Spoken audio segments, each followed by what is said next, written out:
नमो भगवते वासुदेवाय। ओम ब्रीम बृहस्पतये नमः। आप सभी का हमारे YouTube चैनल पर हार्दिक स्वागत है। आज बृहस्पतिवार के दिन आइए सुने बृहस्पति देव की पौराणिक कथा और आरती। देवगुरु बृहस्पति को बुद्धि और शिक्षा का कारक माना जाता है। गुरुवार को बृहस्पति देव की पूजा करने से धन, विद्या, मान सम्मान, प्रतिष्ठा और कई अन्य मनोवांछित फल की प्राप्ति होती है। धार्मिक ग्रंथों के अनुसार गुरुवार को भगवान बृहस्पति की पूजा का विधान है। गुरुवार के दिन व्रत और कथा सुनने से घर परिवार में सुख समृद्धि बनी रहती है। तो प्रेम से बोलें, श्री हरि विष्णु भगवान की जय हो, बृहस्पति देव भगवान की जय हो। कथा के अनुसार प्राचीन काल की बात है। किसी राज्य में एक बड़ा प्रतापी और दानी राजा राज्य करता था। वह हर गुरुवार को व्रत रखकर दीन दुखियों की मदद करके पुण्य प्राप्त करता था। परंतु ये सब बातें उसकी रानी को अच्छी नहीं लगती थी। वह ना तो व्रत करती थी और ना ही दान पुण्य में विश्वास रखती थी। इतना ही नहीं, वह राजा को भी ऐसा करने से मना करती थी। एक समय की बात है, राजा शिकार खेलने के लिए बन गए। घर पर रानी और दासी थी। उसी समय गुरु बृहस्पति देव साधु का रूप धारण कर राजा के दरवाजे पर भिक्षा मांगने आए। साधु ने जब रानी से भिक्षा मांगी तो वह कहने लगी, हे साधु महाराज, मैं इस दान और पुण्य से तंग आ गई हूँ। आप कोई ऐसा उपाय बताएं जिससे कि सारा धन नष्ट हो जाए और मैं आराम से रह सकूं। इतना सुनकर बृहस्पति देव ने कहा, हे देवी, तुम बड़ी विचित्र हो। संतान और धन से कोई दुखी होता है? अगर अधिक धन है तो इसे शुभ कार्यों में लगाओ, कुंवारी कन्याओं का विवाह कराओ, विद्यालय और बाग बगीचे का निर्माण कराओ, जिससे तुम्हारे दोनों लोग सुधरें। परंतु साधु की इन बातों से रानी को खुशी नहीं हुई। उसने कहा कि मुझे ऐसे धन की आवश्यकता नहीं है जिसे मैं दान दूं और जिसे संभालने में मेरा सारा समय नष्ट हो जाए। तब साधु ने कहा, अगर तुम्हारी ऐसी इच्छा है तो मैं जैसा तुम्हें बताता हूँ तुम वैसा ही करना। गुरुवार के दिन तुम घर को गोबर से लीपना, अपने बालों को पीली मिट्टी से धोना, राजा से हजामत बनाने को कहना, भोजन में मांस मदिरा का प्रयोग करना, कपड़े धोबी के यहाँ धुलने देना। इस प्रकार 7 बृहस्पतिवार करने से तुम्हारा समस्त धन नष्ट हो जाएगा। इतना कहकर साधु के रूप में बृहस्पति देव अंतर ध्यान हो गए। साधु के अनुसार कई बातों को पूरा करते हुए रानी को केवल 3 बृहस्पतिवार ही बीते थे कि उसकी समस्त धन संपत्ति नष्ट हो गई। भोजन के लिए राजा का परिवार तरसने लगा। तब एक दिन राजा ने रानी से बोला कि हे रानी, तुम यहीं रहो, मैं दूसरे देश को जाता हूँ, क्योंकि यहाँ पर सभी लोग मुझे जानते हैं, इसलिए मैं कोई छोटा कार्य नहीं कर सकता। ऐसा कहकर राजा दूसरे देश चला गया। वहाँ वह जंगल से लकड़ी काट कर लाता और शहर में बेचता।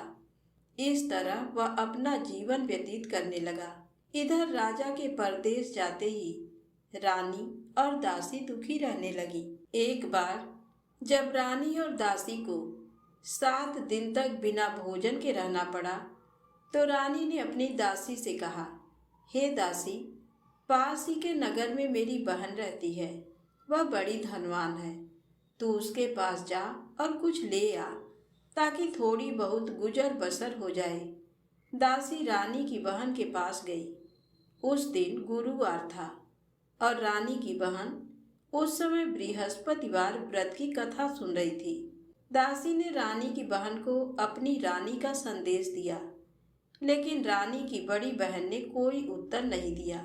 जब दासी को रानी की बहन से कोई उत्तर नहीं मिला तो वह बहुत दुखी हुई और उसे क्रोध भी आया।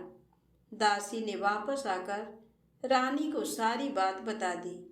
यह सुनकर रानी ने अपने भाग्य को कोसा। उधर रानी की बहन ने सोचा कि मेरी बहन की दासी आई थी, परंतु मैं उससे नहीं बोली, इससे वह बहुत दुखी हुई होगी। कथा सुनकर और पूजा समाप्त करके वह अपनी बहन के घर आई और कहने लगी, हे बहन, मैं बृहस्पतिवार का व्रत कर रही थी।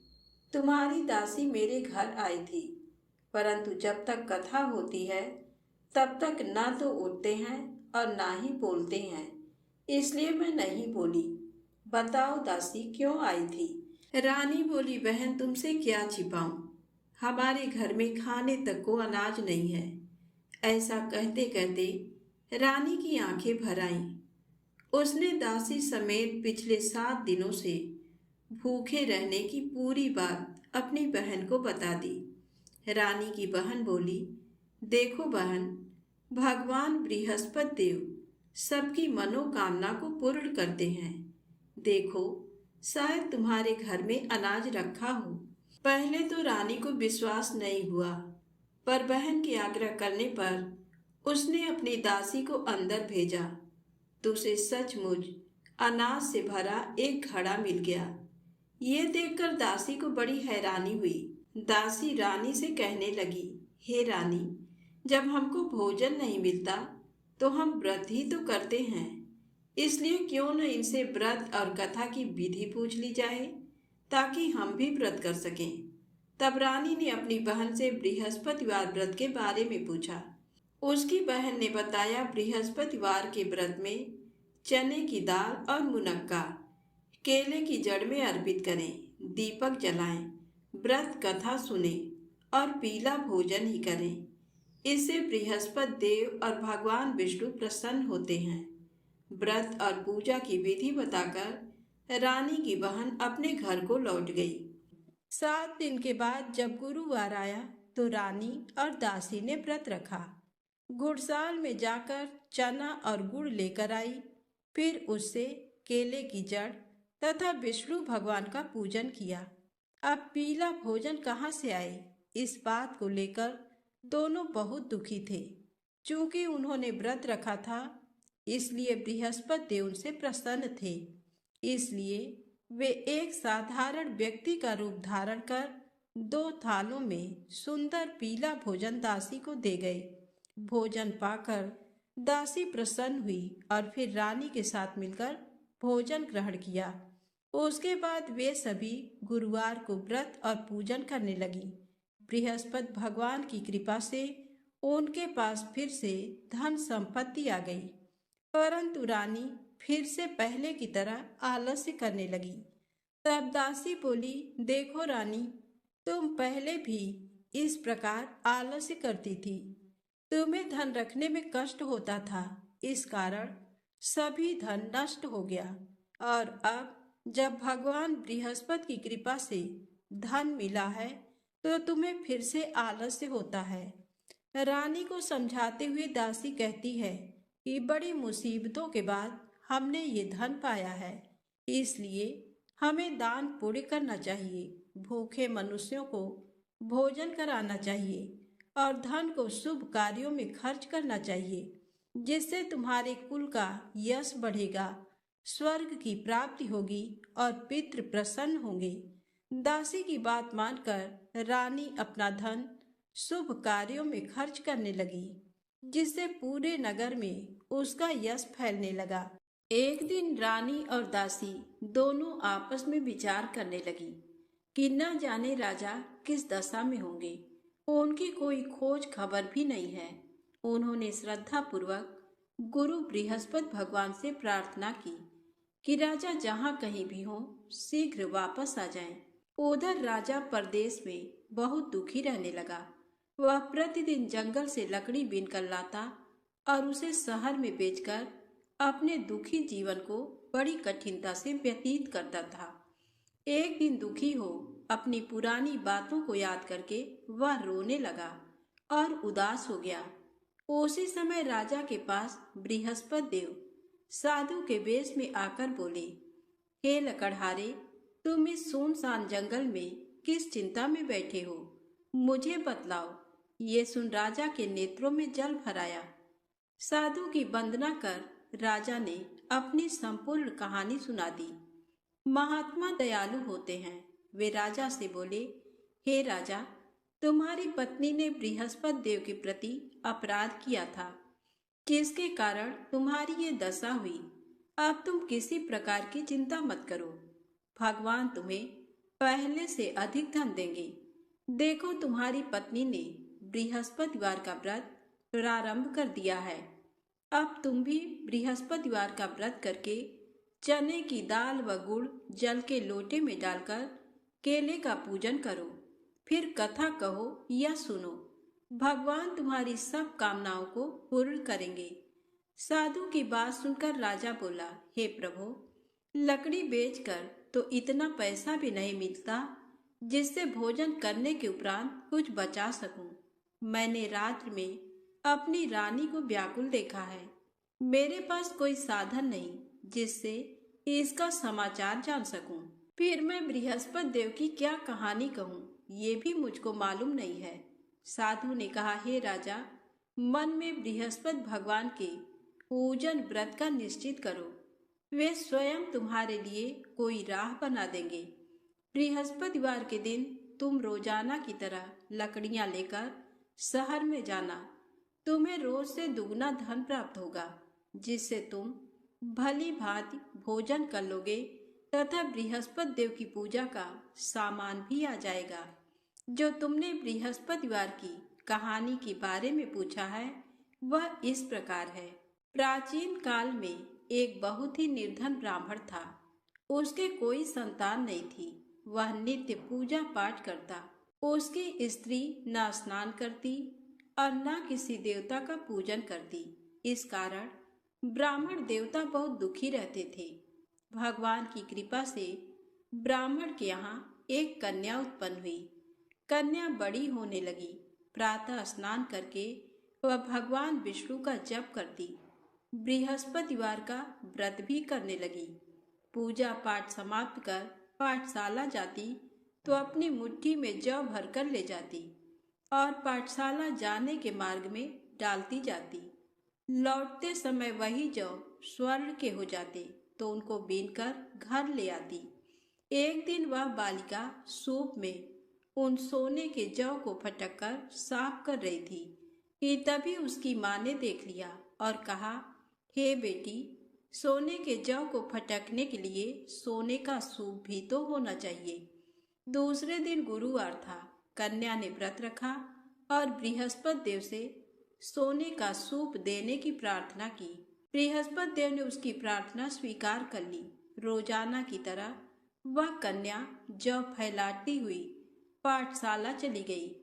पाठशाला से लौटकर जब वह जौ बीन रही थी तो बृहस्पति देव की कृपा से उसे सोने का सूप मिला। उसे वह घर ले आई और उससे जौ साफ करने लगी, परंतु उसकी माँ का वही ढंग रहा। एक दिन की बात है, कन्या सोने के सूप में जब जौ साफ कर रही थी, उस समय उस नगर का राजकुमार वहां से निकला। कन्या के रूप को देखकर वह उस पर मोहित हो गया। राजमहल आकर वह भोजन तथा जल त्याग कर उदास होकर लेट गया। राजा को जब राजकुमार द्वारा अन्न जल त्यागने का समाचार ज्ञात हुआ तो अपने मंत्रियों के साथ वह अपने पुत्र के पास गया और कारण पूछा। राजकुमार ने राजा को उस लड़की के घर का पता भी बता दिया। मंत्री उस लड़की के घर गया। मंत्री ने ब्राह्मण के समक्ष राजा की ओर से निवेदन किया।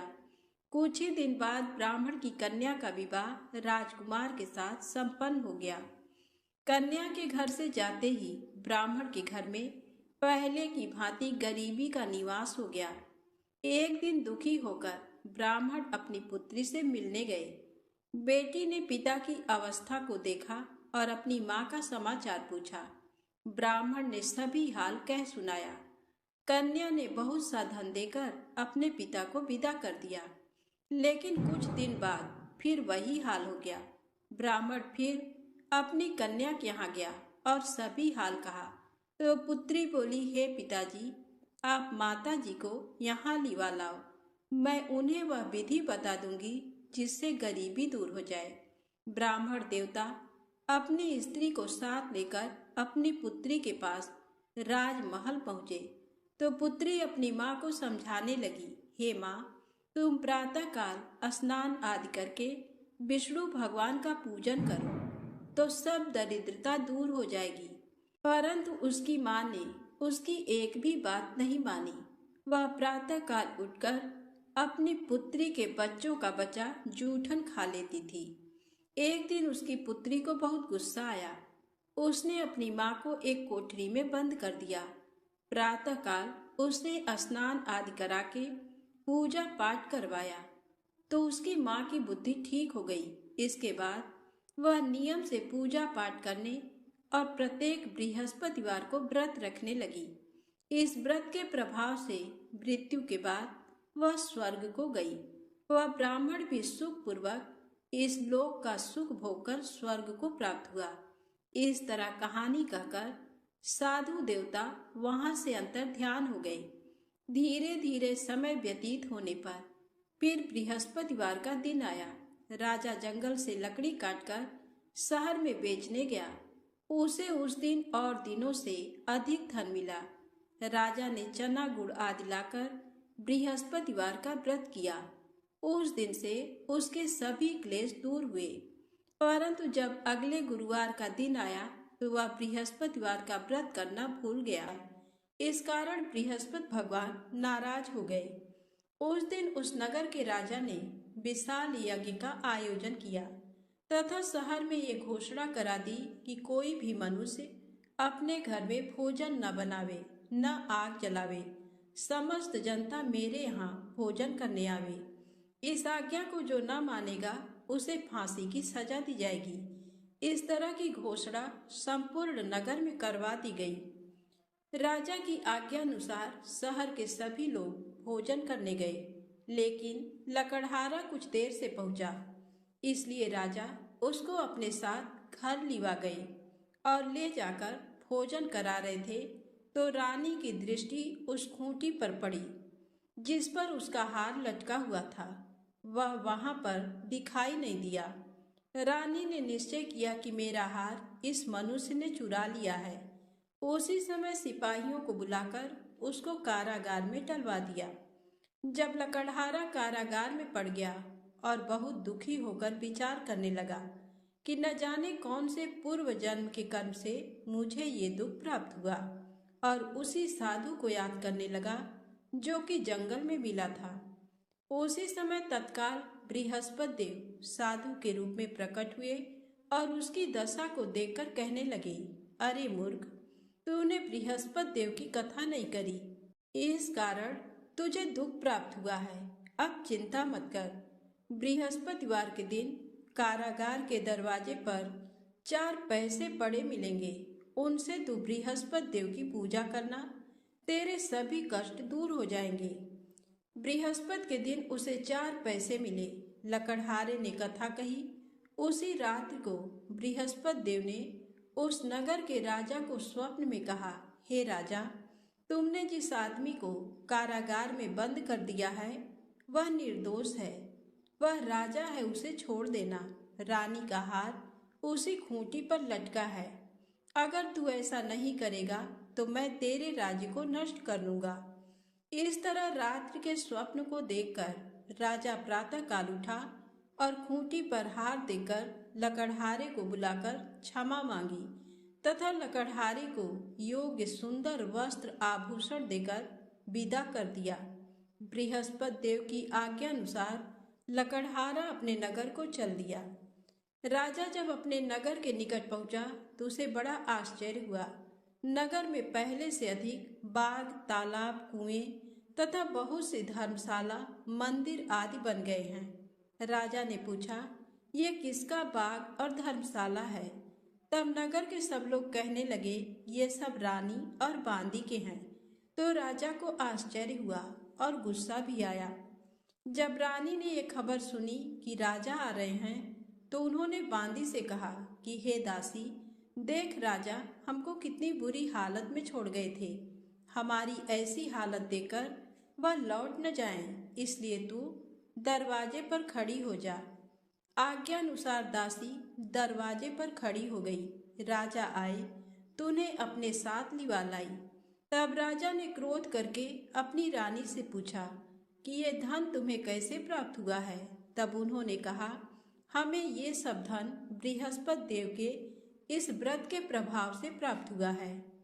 राजा ने निश्चय किया कि 7 रोज बाद तो सभी बृहस्पति देव का पूजन करते हैं, परंतु मैं प्रतिदिन दिन में 3 बार कहानी तथा रोज व्रत किया करूँगा। अब हर समय राजा के दुपट्टे में चने की दाल बंधी रहती तथा दिन में 3 बार कहानी कहता। एक रोज राजा ने विचार किया कि चलो अपनी बहन के यहाँ हो आवें। इस तरह निश्चय कर राजा घोड़े पर सवार हो अपनी बहन के यहाँ को चलने लगा। मार्ग में उसने देखा कि कुछ आदमी एक मुर्दे को लिए जा रहे हैं। उन्हें रोककर राजा कहने लगा, अरे भाइयों, मेरी बृहस्पति देव की कथा सुन लो। वे बोले, लो, हमारा तो आदमी मर गया है, इसको अपनी कथा की पड़ी है। परंतु कुछ आदमी बोले, अच्छा कहो, हम तुम्हारी कथा भी सुनेंगे। राजा ने दाल निकाली और जब कथा आधी हुई थी कि मुर्दा हिलने लग गया, और जब कथा समाप्त हो गई तो राम राम करके मनुष्य उठकर खड़ा हो गया। आगे मार्ग में उसे एक किसान खेत में हल चलाता मिला। राजा ने उसे देखा और उससे बोले, अरे भैया, तुम मेरी बृहस्पतिवार की कथा सुन लो। किसान बोला, जब तक मैं तेरी कथा सुनूंगा तब तक 4 हरैया जोत लूंगा। जाए अपनी कथा किसी और को सुनाना। इस तरह राजा आगे चलने लगा। राजा के हटते ही बैल पछाड़ खाकर गिर गए तथा किसान के पेट में बड़ी जोर का दर्द होने लगा। उस समय उसकी माँ रोटी लेकर आई। उसने जब ये देखा तो अपने पुत्र से सब हाल पूछा और बेटे ने सभी हाल कह दिया।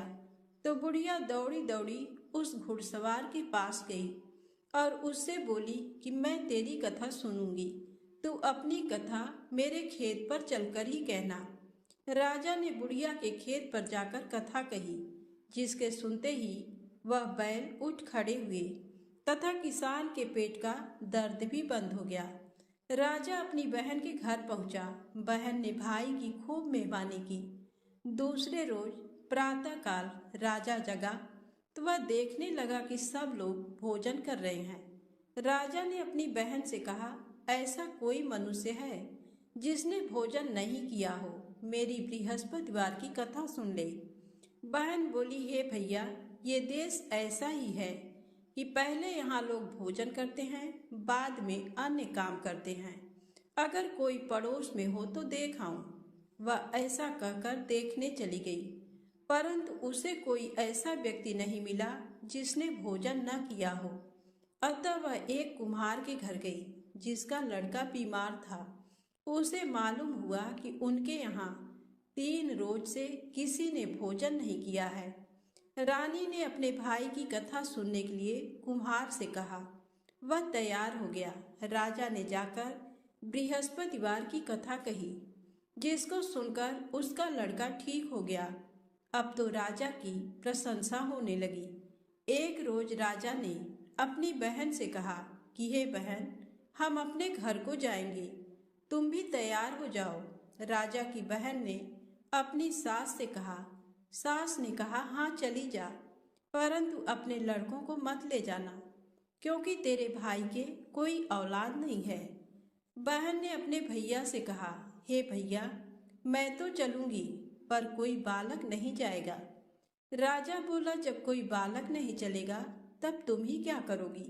बड़े दुखी मन से राजा अपने नगर को लौट आया। राजा ने अपनी रानी से कहा, हम निर्वंशी हैं, हमारा मुंह देखने का धर्म नहीं है और कुछ भोजन आदि नहीं किया।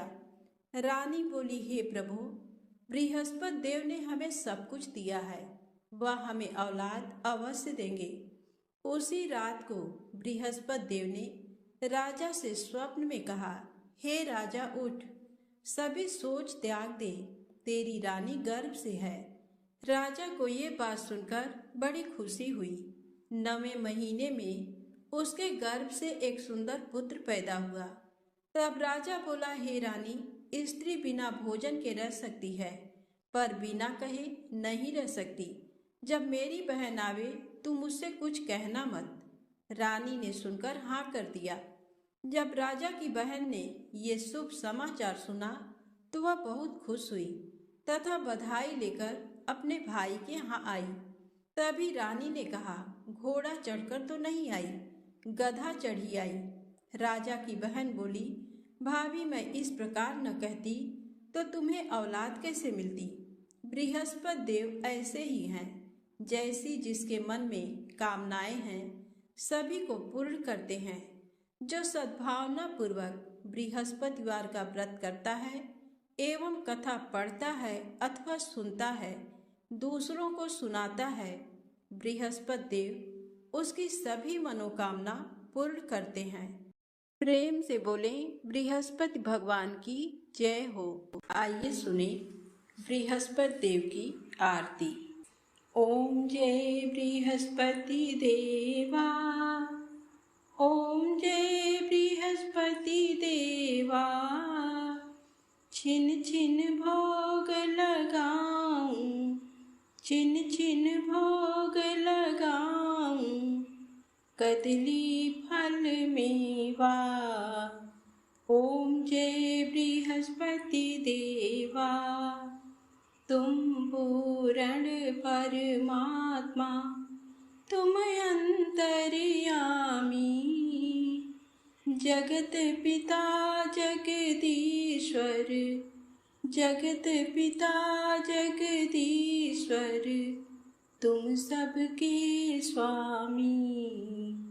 ओम जय बृहस्पति देवा, चरणामृत निज निर्मल, सब पातक हरता, सकल मनोरथ दायक, सकल मनोरथ दायक, कृपा करो भरता। ओम जय बृहस्पति देवा, तन मन धन अर्पण कर, जो जन शरण पड़े, प्रभु प्रकट तब होकर, प्रभु प्रकट तब होकर, आकर द्वार खड़े। ओम जय बृहस्पति देवा, दीन दयाल दयानिधि, भक्तन हितकारी, पाप दोष सब हरता, पाप दोष सब हरता, भव बंधन हारी। ओम जय बृहस्पति देवा, सकल मनोरथ दायक, सब संशय हारो, विषय विकार मिटाओ, विषय विकार मिटाओ, संतन सुखकारी।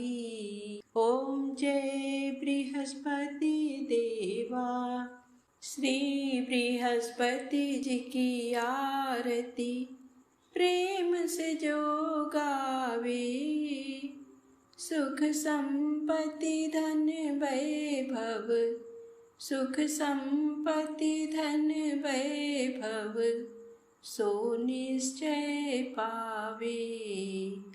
ओम जय बृहस्पति देवा। प्रेम से बोले विष्णु भगवान की जय, बृहस्पति देव भगवान की जय।